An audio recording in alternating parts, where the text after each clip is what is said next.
Master, I pray, प्रभू मी प्रार्थना करतो, awaken each one of us, प्रत्येकाला आम्हाला जागृत कर, that we may not leave this earth की पृथ्वी आम्ही सोडू नये without finishing your work, Lord. तुझं काम पूर्ण केल्याशिवाय. Touch every heart here. प्रत्येक हृदयाला स्पर्श कर Give them that additional life. आणि त्यांना ते भरीचं जीवन दे, Give them that awareness त्यांना ती जागृतता दे. that if life has been extended to them, जर जीवन त्यांचं वाढवलेलं आहे it's only because their assignment is not complete. तर ते केवळ त्यांची कामगिरी अजून पूर्ण झालेली नाही म्हणून वाढवलंय, That's why you have extended their म्हणून life. त्यांचं जीवन तू वाढवलंय. As you extended Hezekiah's life, जसं हेजिकियाचं जीवन तू वाढवलं, only because that assignment was incomplete. कारण एकच की त्याची कामगिरी अधुरी होती And after he finished his assignment, आणि त्याने कामगिरी पूर्ण केल्यावर God took him away. देवाने त्याला नेलं.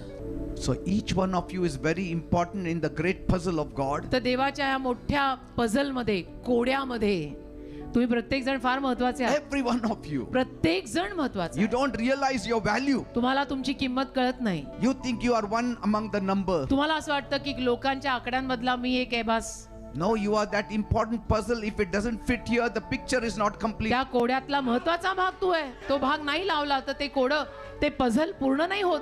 Amen. आमेन. So consider yourself as important. स्वतःला महत्वाचं मान. Continue serving God. देवाची सेवा सुरू ठेव. No matter what has happened in your life, काही जरी तुझ्या जीवनात झालेलं असेल what is not happening in your life, आणि तुझ्या जीवनात जे काही होतही नसेल, heaven looks at assignment. स्वर्ग कामगिरीकडे पाहतं. Thank you, Father. धन्यवाद दे बाबा. Bless all of them, oh Father. सर्वांना आशीर्वादित कर प्रभू. Everyone should complete their assignment, प्रत्येकाने आपली कामगिरी पूर्ण करावी.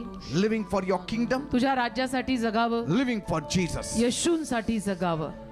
And then you will say, well done, my servant. मग तू म्हणशील, ये माझ्या भल्या आणि विश्वासू दासा, Enter into the शाबास. joy of the Lord. प्रभूच्या आनंदात प्रवेश कर. Thank you, Master. धन्यवाद. Be blessed in Jesus. येशूंच्या नावात आशीर्वादित व्हा. Amen and amen. amen. Amen.